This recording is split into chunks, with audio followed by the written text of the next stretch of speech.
Hi, everyone. My name is Michael McCarthy, and I'm the Vice President of Education for Toastmasters Boston Copley Square area. And today what we're doing is we are gathering 3 different Toastmasters clubs together to do a joint Toastmasters meeting. This is actually a live production, so you're going to see what a real Toastmasters group does. Part of our meeting is a membership drive, and we would encourage you to come, be a guest, see if Toastmasters fits for you, and we're going to start off right now with the way we start off every Toastmasters group, is starting off with our lead Toastmaster, Caleb Page. Thank you, Michael. Good evening, everybody. I'm glad you're all here for the Toastmasters meeting. As Michael said, the way we start off with each meeting is going through some of the roles and what the different responsibilities are for the meeting. In a normal meeting, we know that we'd normally have a couple of speeches started up, and we'd introduce who those speakers are going to be today. We'd have a general evaluator to share what their team is, and then they'd talk through the different roles, the timer, the grammarian, even an ah counter to just keep track of how many ahs and ums and so's that we might have. And then also the speech evaluators to give feedback for those specific speakers. There's a section of the meeting that we're going to go through tonight and focus on that solely. It's called Table Topics. And for that, we have 3 Table Topics masters that will be presenting different areas, impromptu questions for us to answer. The 3 Table Topics masters will be, first one will be Anna Kaufman, and I'll have Anna come up and she's going to even take us through a small part of Table Topics first, just to show. Come on up, Anna. Thank you, Caleb. Hello, everyone. As Caleb mentioned, we'll be doing table topics this evening, and I want to start us off with a little prep, and I'm going to tell you what brought me to Toastmasters and what it is that I think it can offer everyone else. For me, Toastmasters allowed me to explore a little bit of the potential that I knew I still had to speak better. And throughout the 2.5 years I've been a member, it's been phenomenal how much I've improved. And I notice that myself, and I notice others mentioning it to me as well. And what it can offer others is really a great place to network, to meet people, to improve public speaking, and to get better at being a leader. It's a wonderful program that has both a communication and a leadership track. And it's a fun place to share time with others. I'm going to ask some of our other members to come up and share a little bit of their story. Come on up.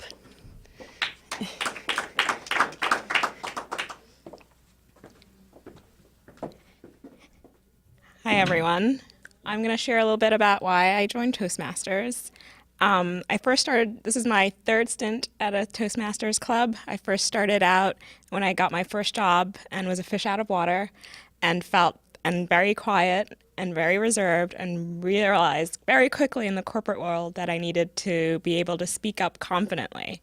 And so that's why I joined my first Toastmasters club. And after that experience, I was able to gain the confidence speaking up in meetings, and actually got the opportunity to give presentations to business leaders. And my coworkers at the time also recognized that I had just opened up a lot more around the office. And my current goal in Toastmasters is to develop my leadership skills. And my call to everybody out here or who's listening is that whatever your goals are, I feel like Toastmasters will bring the best out of you. You'll meet a great group of people, and you'll be able to improve yourself. Thanks so much. Who's next? Come on up, Tyler.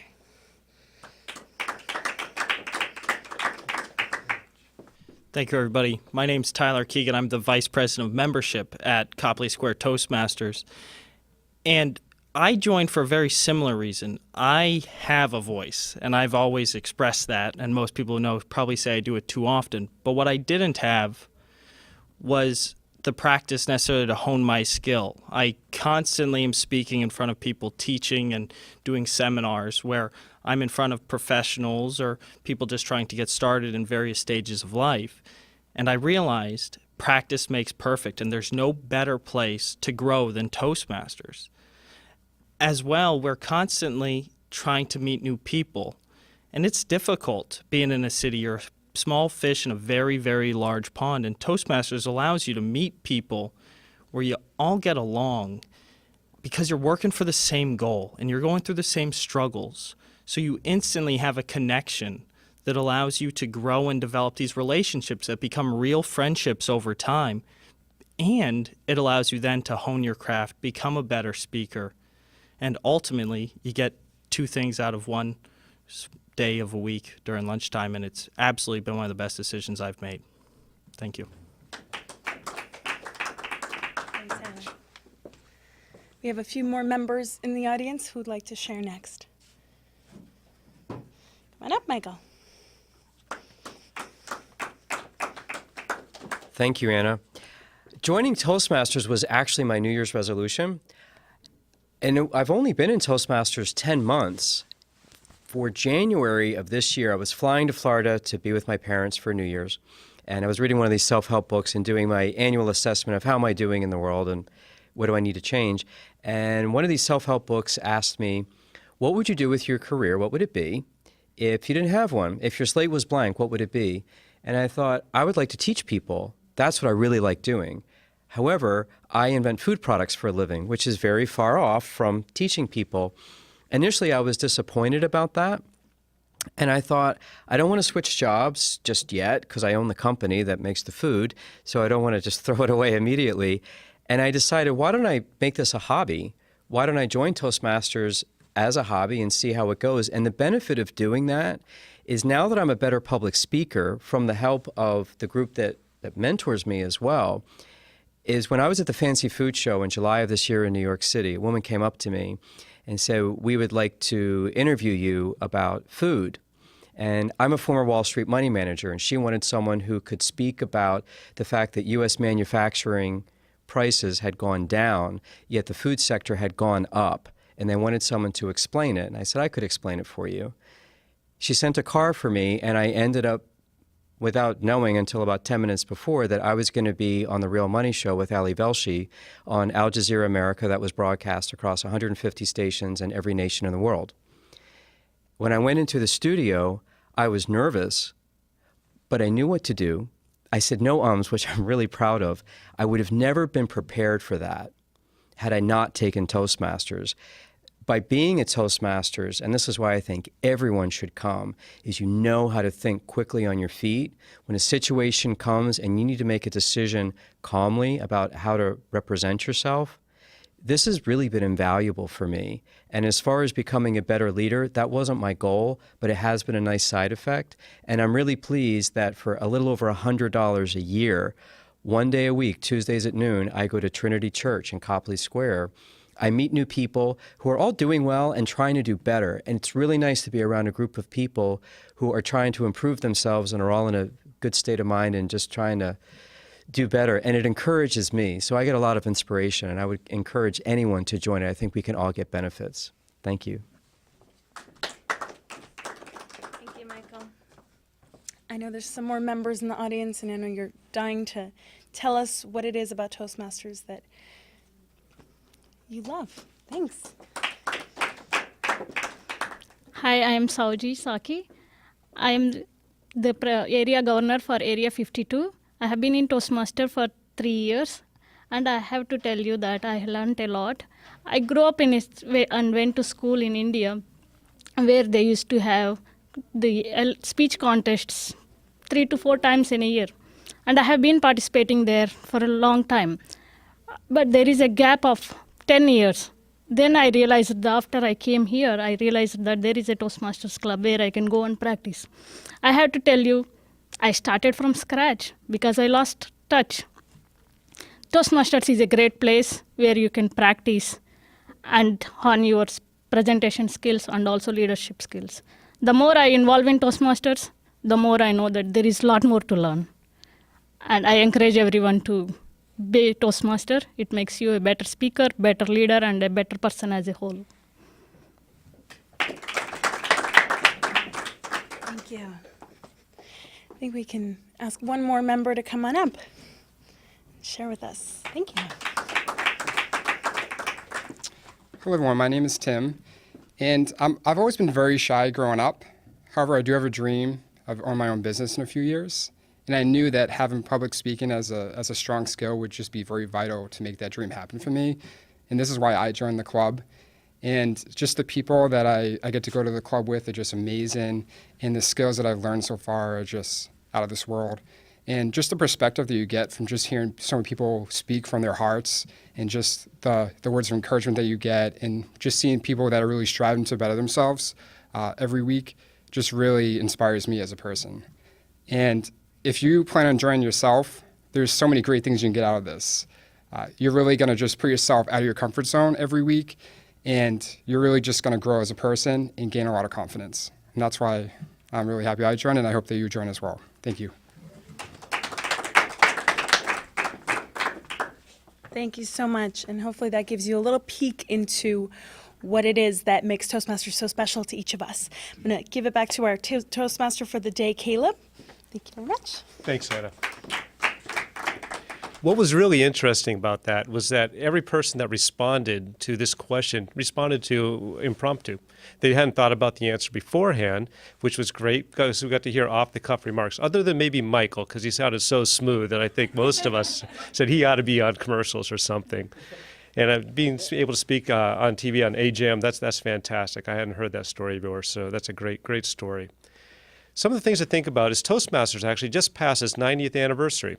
I've spoken about this in our club, and I'm sure the other clubs have spoken about it as well. But to think about what Toastmasters looked like 90 years ago, there was no TV to broadcast on. The radio actually, I think, was, 90 years ago, 1925, so radio was nascent. It was a format for us on which we spoke, but not many people were speaking in public other than pastors maybe or politicians. And just thinking about how that's evolved to where we are today, and how we have, it's more of as much art as science as it is now. And Toastmasters really brings a structure by which we can learn in this science.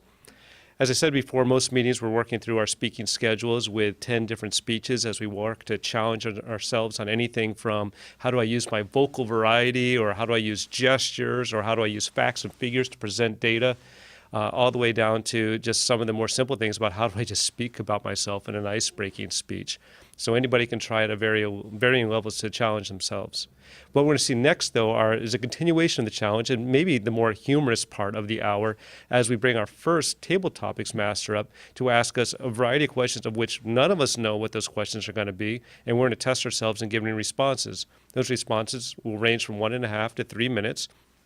And our challenge as we answer those questions is to deliver a response that's well thought, articulate, something that hopefully maybe has a little bit of humor or that brings the audience around in a way of interest that we may not have thought of before.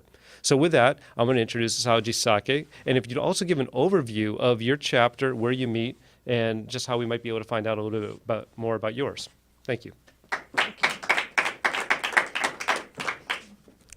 Hello again. I'm the table topics master for today. I belong to 3 clubs. I'm the president of Renaissance Advanced Club. We meet every first Thursday of month in Westboro Senior Center from 7 to 9 p.m. The eligibility for membership at Advanced Club is you have to complete a CC. So if you have done 10 speeches, come over to our club. We are having an open house next Thursday. So it is the right time to come and check out how we do. In Advanced Club, we do a lot of the deeper evaluations, 10 minutes per speech. So you get a lot of feedback from everyone in the room. So it is a great opportunity, and you can come to our club as a guest. Regarding the table topic section, I'm going to give a question, impromptu question, and you are going to talk about it for 2 to 3 minutes. And these questions nobody knows except me, so it is all impromptu, and you are going to speak off the cuff. I will call first table topic speaker. Who is coming first? Tyler. As Halloween is around the corner, I would ask you, what is your favorite costume, and what is your favorite Halloween year you'd spent?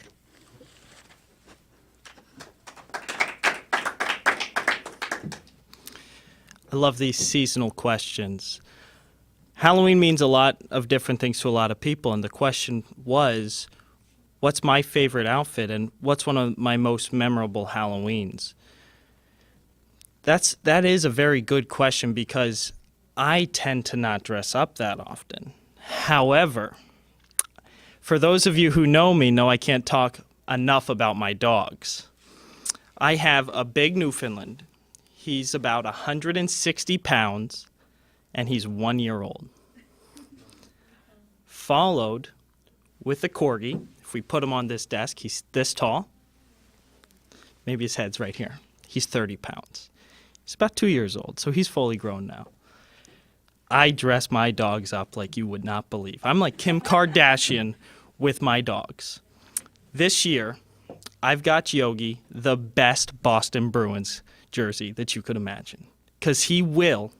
We're going to go and we're going to find him because he's going to be on TV for the Bruins because the Bruins are the Bears and no bear is bigger than my dog. He's big, brown, bulky, drooly Boston Bruin. He is awesome. Follow that up with an aggressive little Brad Marchand Corgi. And that is by far the best costume.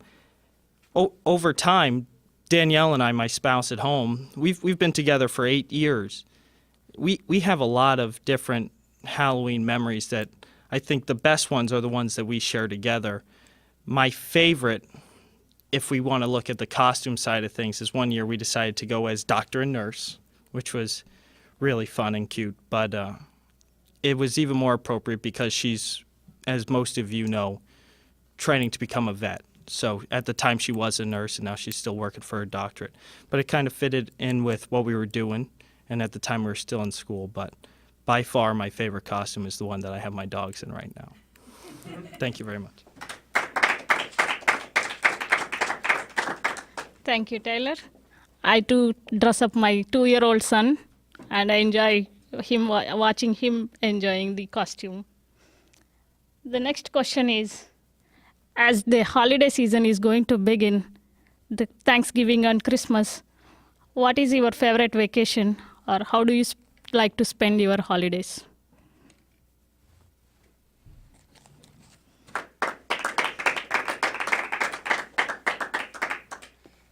Hello, everyone. My name is Tim, and the question was, what is my favorite thing to do around the holidays, or what is my favorite holiday?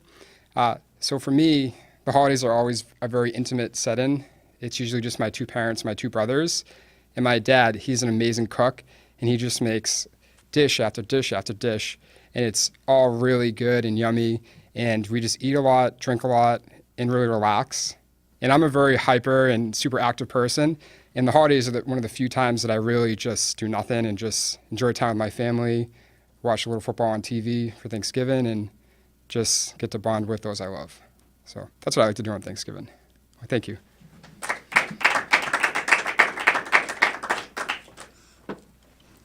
I agree with you. Holidays means food and eating a lot.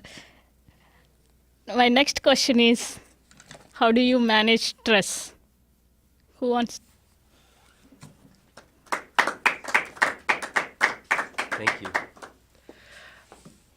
Hi, my name is Michael, and the question is, how do I manage stress? I think if there was an Olympic competition for being stressed out, it would be me. I'm a complete gold medalist over it. And I used to have panic attacks. They would come every morning at 5:03 like clockwork. And panic attacks are awful. They are the height of stress. What I ended up doing is I went back to Harvard University to study mind-body medicine to understand how can I reduce my stress. A few things that everyone can do. One is I do aerobic exercise. I learned how to do the butterfly because I was on a swim team, and I found out that if you replicate a panic attack without actually having one, you can trigger your subconscious to stop it. So when you're doing the butterfly, your heart rate's up, you're breathing fast, and you're moving quickly. And when you're having a panic attack, you're breathing very quickly, your heart rate's up. When one would come along, the subconscious put in a circuit breaker. That was my idea. Put in a circuit breaker of what can you do when you're having panic, but your brain says, okay, well, am I having panic or am I doing butterfly? Am I running? Am I doing exercise? And that's how I reduce my stress, is I do aerobic exercise every day, very strenuous, only 20 minutes, but it's very hard. And I enjoy it. Plus the endorphins come in, and those are basically our natural opiates, and they will relax you. But when panic does come up, the circuit breaker kicks in and my body asks itself, am I exercising or is there something really to worry about? And that's how I manage my stress. Thank you. Thank you, Michael. Today morning I went to a benefits fair and they gave me a stress meter. I had to press my thumb and it will show me, it changed colors, how stressed I am and how calm I am. That was very interesting. And since the daylight saving time is around the corner, my next question is, what are your thoughts on daylight saving times?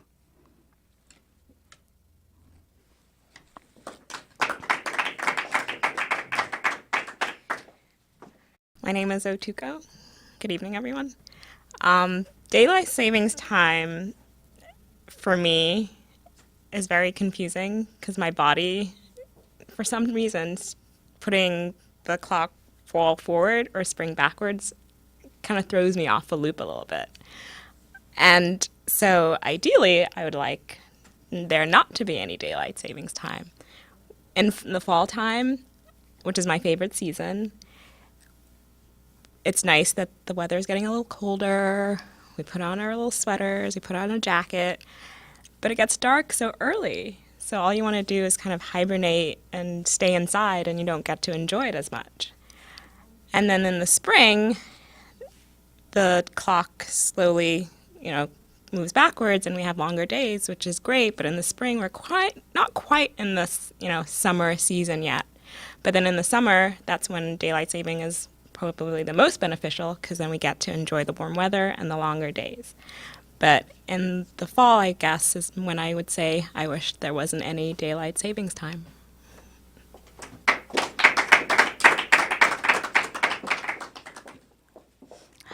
My 2-year-old wakes up around 6:30 on the weekends, and the weekdays he sleeps longer.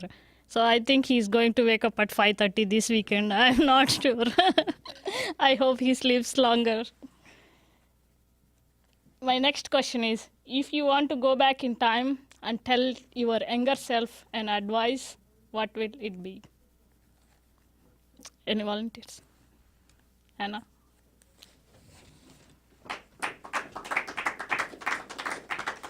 Sajid, I think you cheated. This was one of the questions I had for my table topics, which I won't be able to use, but that's okay.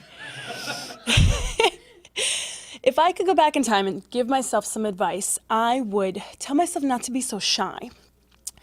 Tim mentioned earlier that he was very shy growing up, and actually I didn't mention it when I talked about Toastmasters, but as a kid, I was probably the shyest kid you'd ever meet. I would barely talk to anybody unless they were family. I would go to birthday parties and kind of do my own thing in the corner. And I never really gave myself the opportunity to speak up. That's why Toastmasters has been so beneficial for me, because as I've gotten older, I've found my voice, as Tyler shared with us earlier, and it's been a great learning opportunity for me to be able to convey my message succinctly and positively and encourage others to do the same. So if I could go back, I would tell myself not to be so shy, and maybe I was a little too young then to join Toastmasters, but I'm glad that I've had the opportunity to do that now and have combated some of that shyness. Thank you. Thank you, Anna. That is the advantage of being the first table topics master. My next question, share with us any life lesson you have learned the hard way. Any life lesson you have learned the hard way? Who is coming?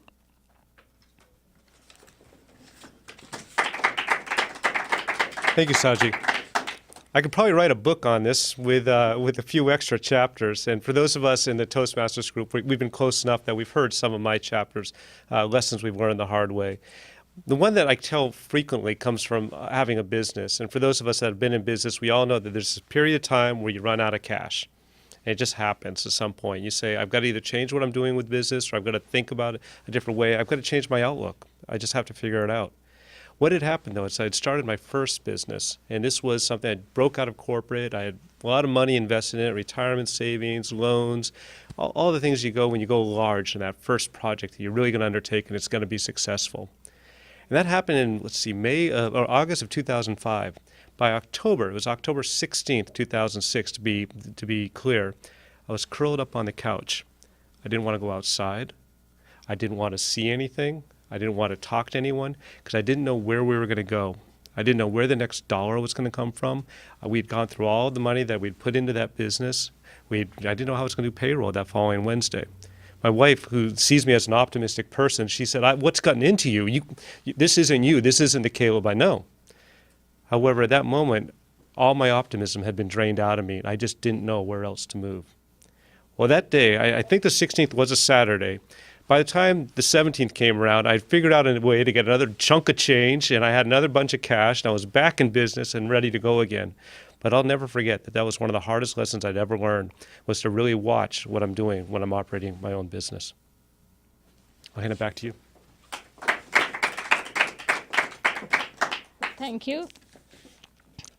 My next question, what is your favorite pastime?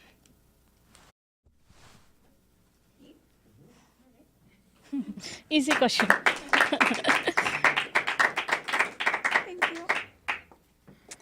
So I'm a guest here tonight, and this is my first time up here, so I'm as new as some of the viewers might be watching this at home or on YouTube. I'd like to thank Tim, first off, for inviting me here tonight. Favorite pastime? I think that's something that a new favorite pastime for me has developed over the past few months, and this sounds very simple, but walking has been something I've really grown to love. And I started walking to work in the summer when I bought my Fitbit. And as Tim probably knows, I'm an extremely competitive person. And with Fitbit, you track all of your steps every single day, and you can add your friends. So I added a couple of my friends from college that I hadn't seen in a while and figured this would be a good way to keep in touch with them. And of course, I wanted to win the step count every week. So the idea that I came up with was, okay, I'll have to walk to and from work now to get in some extra steps. So that's 45 minutes each direction. And it started from this kind of competitive, silly place, but walking and the time that I get to spend reflecting or listening to podcasts or talking to my mom or whatever it might be has really become some of my favorite time these days. And I have a lot going on at work, a lot going on at home, and some exciting things on the horizon. And I find the time that I get to spend walking and thinking has been really great for me as a person. And I do win the step count most weeks, in case any of you are wondering. So thank you. Thank you. This concludes the table topic section first, and I will now introduce the table topics master to Tim.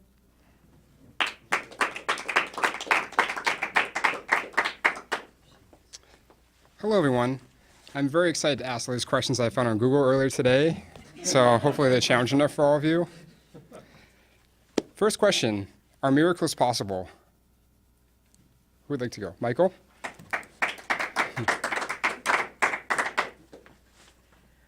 I do believe miracles are possible, and I'm going to give you one that recently happened that there's no denying it was a miracle.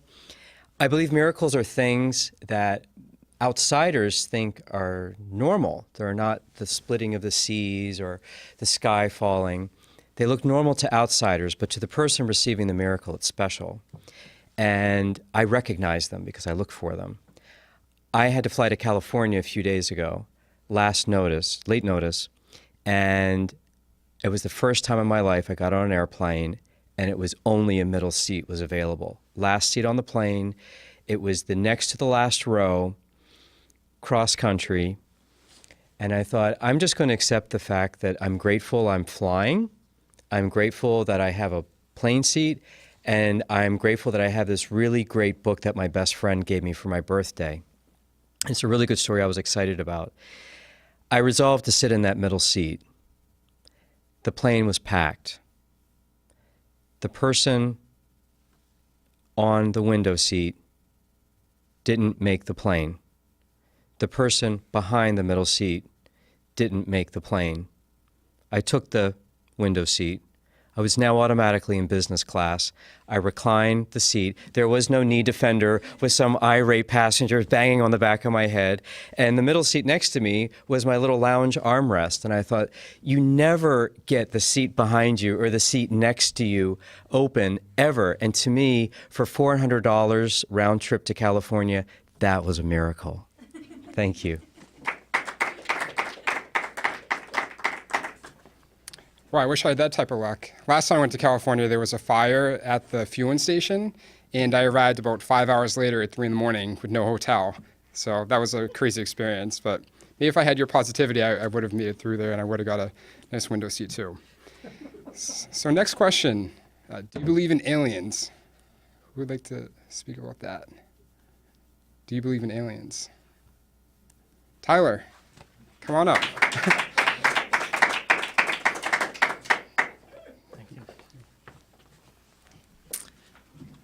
Thank you.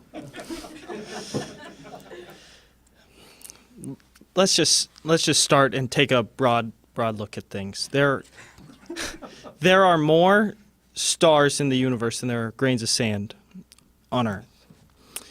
We have yet to even have the technology to see half of them. Light in our universe has traveled far, but it hasn't even hit all that exists yet because the universe hasn't been around long enough for light to travel that far. To think that we are the only species to have been lucky enough to survive is just not possible. No matter what the odds are, there's another one of us out there. There might even be another one of us in another Earth, in another Toastmasters, in another TV station. If we take a look at what Neil deGrasse Tyson, he just had this show called The Cosmos, and he took a look at all the things that make us who we are and what built the universe and the galaxies and the cosmos together. We all have the basic building blocks that are out there. We're made of carbon, oxygen, hydrogen, and oddly enough, those are the same most common ingredients in the universe. It would be another thing entirely if we were made from plutonium or some Einsteinium or boron, I don't know, but we're not. We're made of the most common things for fundamental life existence. We're made of the same thing stars are made of. We're made of the same thing planets are made of. Whether or not they have life, what those are made of are what's in us. And it's almost the exact percentages that are most commonly found are the same percentages that are found in the human body.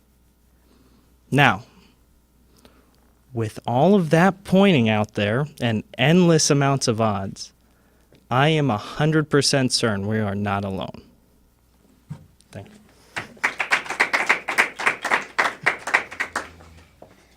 I agree, those are very high odds, so there must be life. So what is the difference between living and being alive? Rashid?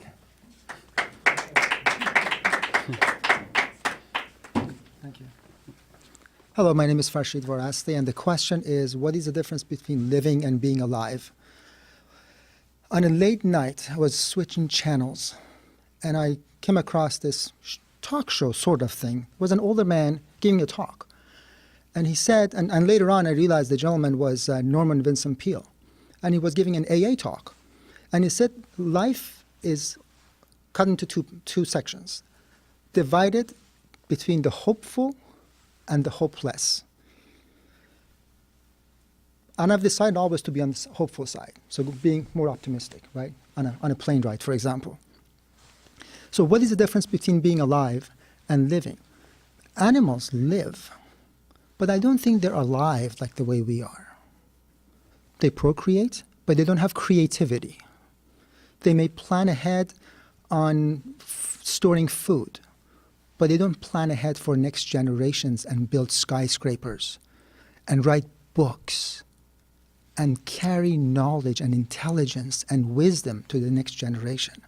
And I think as human beings, as intelligent beings who may not be alone, we have a responsibility not just to be alive, but to live and to live well. Mark Twain said, it's not the size of the dog in the fight that matters, it's the size of the fights in the dog. What do I decide to do? Do I want to just live and be alive, or do I want to live and live well?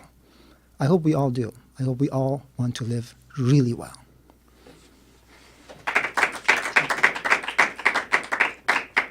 Thank you, Rashid. That was very nice. Clearly, I think we're all definitely living by coming here and just getting out of our comfort zones and speaking in front of so many people. So great job, everyone. Next question. If you were going to write a book, what would you call it and what would it be about? I'd like to speak about that. Michael McCarthy?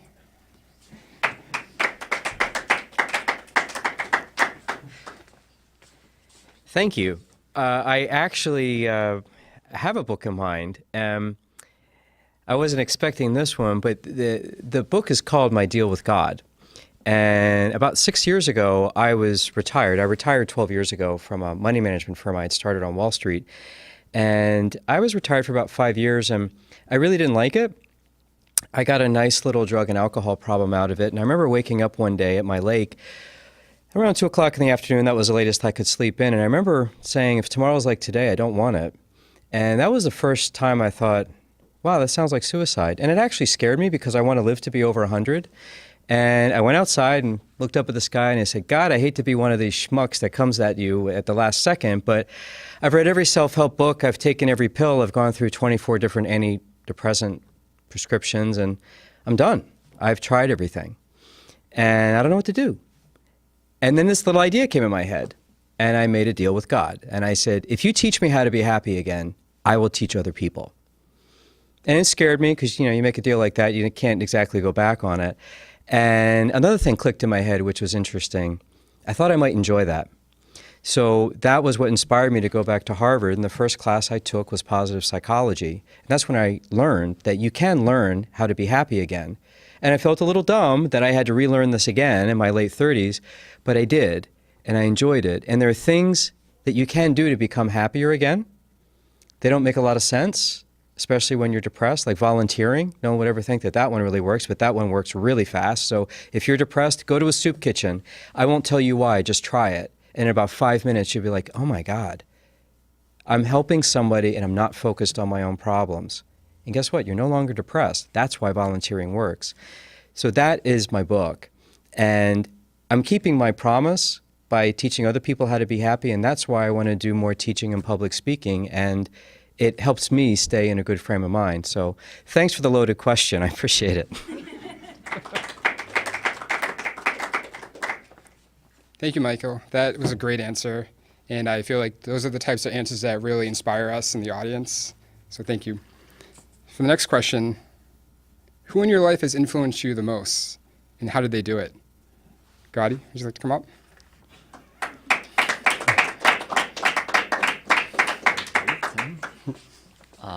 Hey, my name is Gotti. This is the first time that I've been at a Toastmasters club, so this is kind of off the cuff. Who inspired me the most in my life? I'm going to kind of go with the corny answer, but it would be my mom. The reason why is my mom was born in 1950 in Israel. She moved in 1989 because my father decided that America would be a little bit better of a life for us, just to start something new. And I think that something was impressive is that she didn't want to come here. And it was really challenging for her to move to a whole other country and leave her mom and her other family that was in Israel. I was 4 years old at the time, and I feel like I learned a lot of life lessons from her. Growing up, she always gave me a lot of advice and told me about life lessons, but I didn't want to listen to her. And it was one of those things that every time as a kid, you know, your parents try to tell you things and you just don't really care. But now looking back at it, she taught me a lot of really important things, including humility, including being confident in who you are and trusting yourself. In 2005, when I was 20 years old, in Colorado, where I'm from, She was diagnosed with uterine cancer, and it was something that I just didn't even expect. My dad was probably in his mid to late 60s. She was 55, and it was stage 4, and so we knew that she had just a few months to live, and so seeing her in her last moments of life really inspired me to know what it meant to live. And I think that that previous question was, so many times in our life we just kind of live every day as just, we wake up, we go to our job, and then we go to sleep and we wake up again. And I think that seeing my mom pass away and being the first funeral that I went to was just a really big eye-opener. So I think it was really impressive to think about how she influenced me. And I think that a lot of people look at funerals and think that they're really sad and really awful moments in time, but it actually was really inspiring, and she taught me how to live. So she influenced my life the most, I think. So thank you.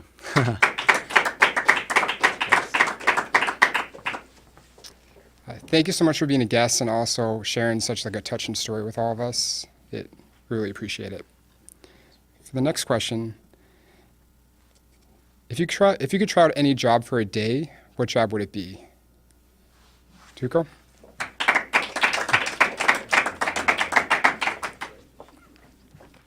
If I could try out any job for a day, what would it be?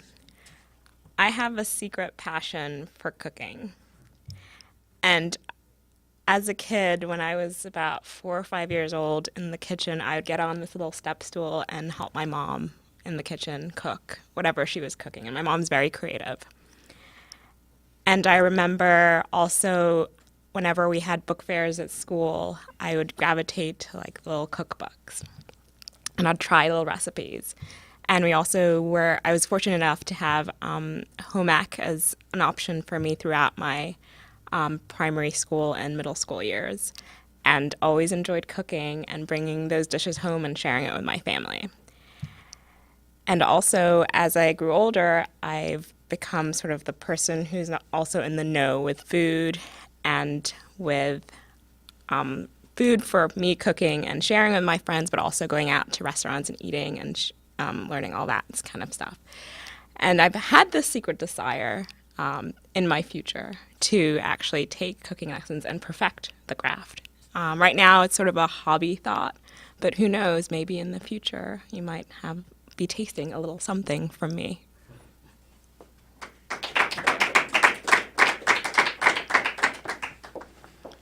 As I mentioned earlier, food's a big part of my life as well. My brother went to culinary school, so he's a great cook, and maybe taking some of those cooking classes would really make a big difference for your life. So I urge you to do that. So what is something that you wish everyone knew about you? It's a little hard question. Anna?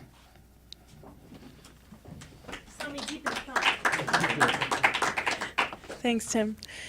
I was over there thinking about what are all the things that I want people to know about me or don't want people to know about me.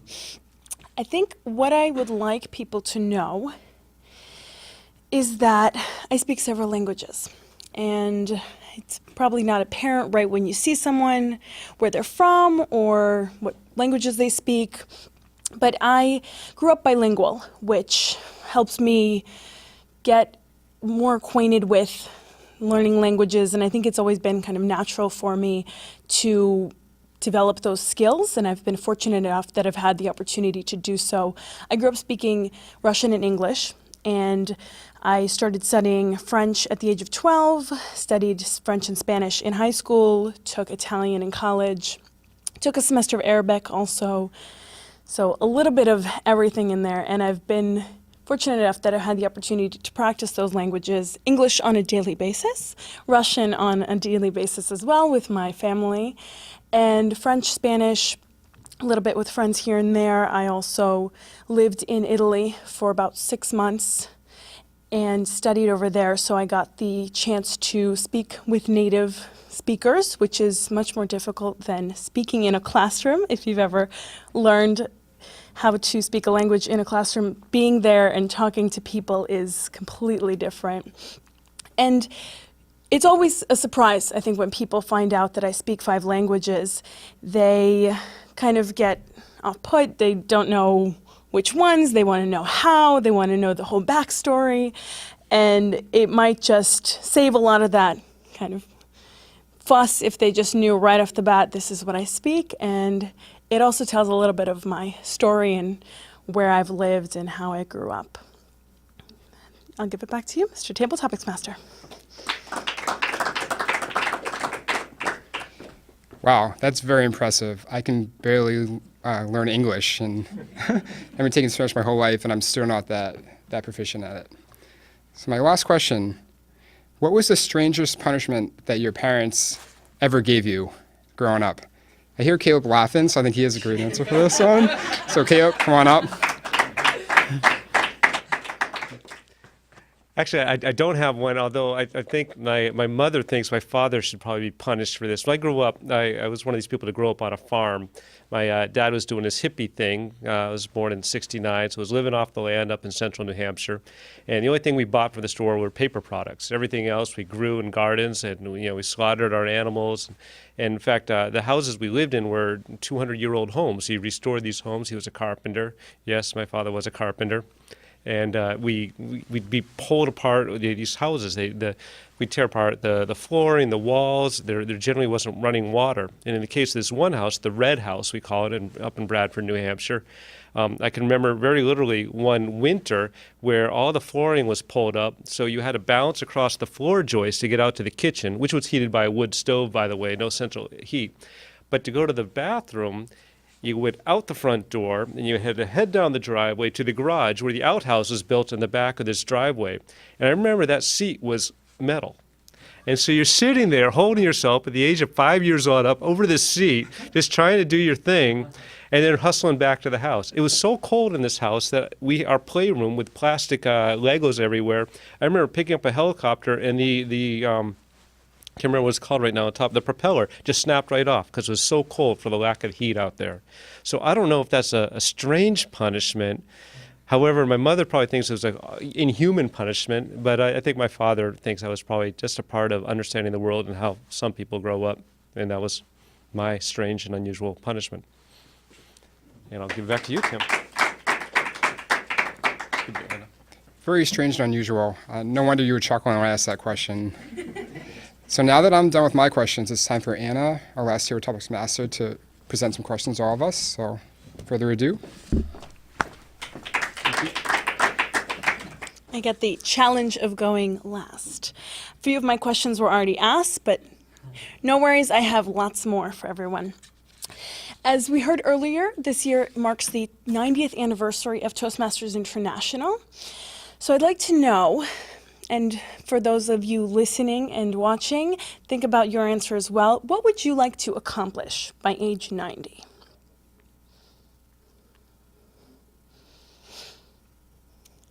Michael, coming up.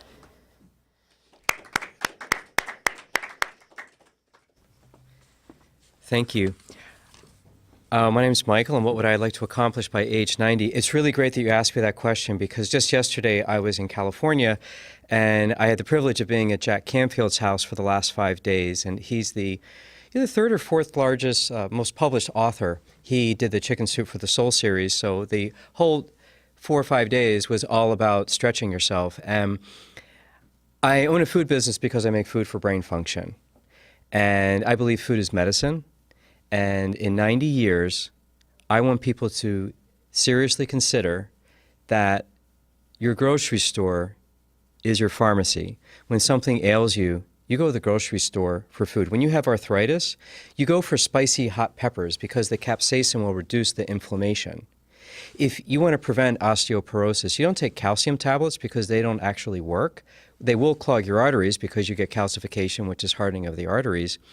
But if you take celery, which looks like a bone, snaps like a bone, and is 13% sodium, just like a bone, that's what strengthens bones, celery. And you can start to look at food which helps the body parts. Just like celery looks like a bone, what does a tomato look like? It's red. When you do a cross-section, 4 chambers, just like your heart. And what happens when you do a cross-section of a carrot? Has vitamin A, helps night vision.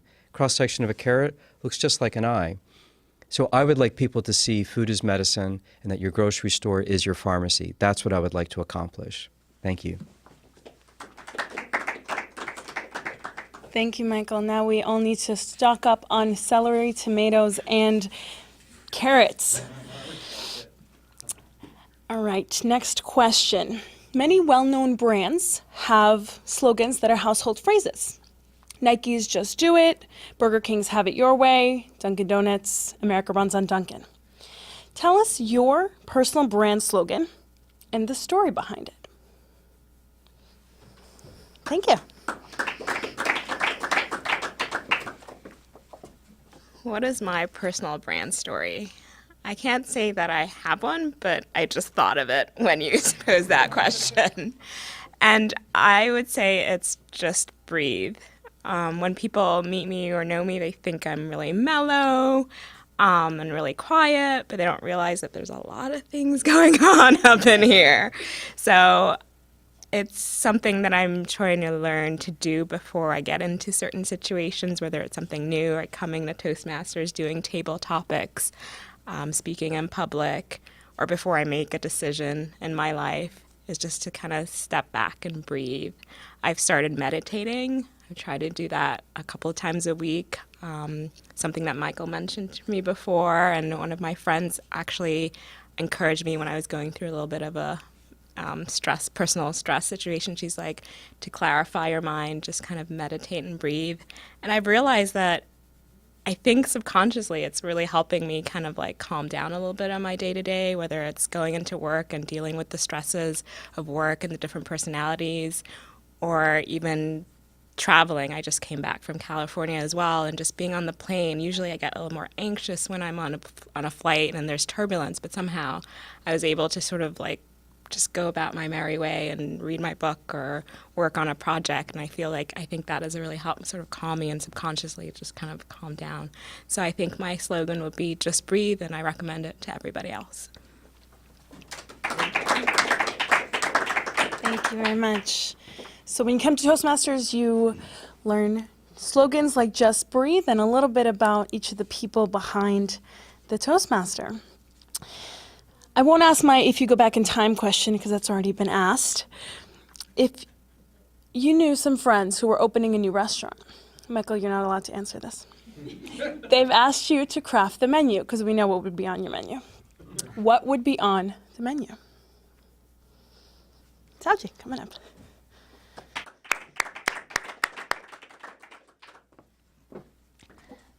I am currently organizing an event at my office for a diversity circle, and I was going for a food tasting.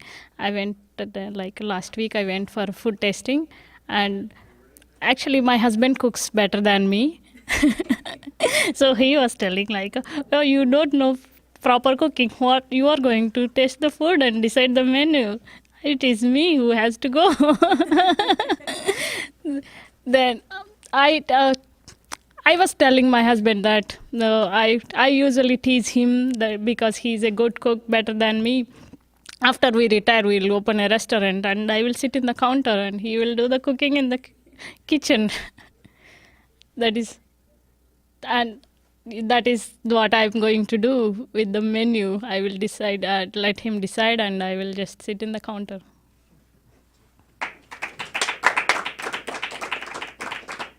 Thank you, Sauji. Thank you to each of you who participated.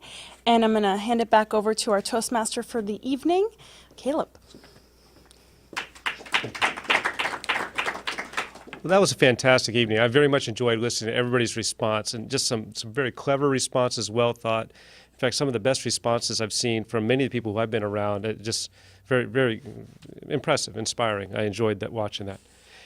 Just for those of you that are watching that say, I'd like to do this, I think I can answer those questions better than that group of people did, or you just like to try and answer it in the same way that we didn't get that practice. We meet in a couple of different places. For the people in these chapters, we meet on Tuesdays, one chapter at Copley Square at Trinity Church from 12 to 1.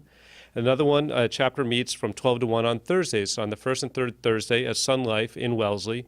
And the third chapter, that advanced chapter that Sauji spoke about, meets on the first Thursday from 7 to 9 p.m. in Westboro Senior Center. Thank you very much for coming. We very much enjoyed having everybody here. I'd like to invite you all to come and check out a Toastmasters chapter in your area.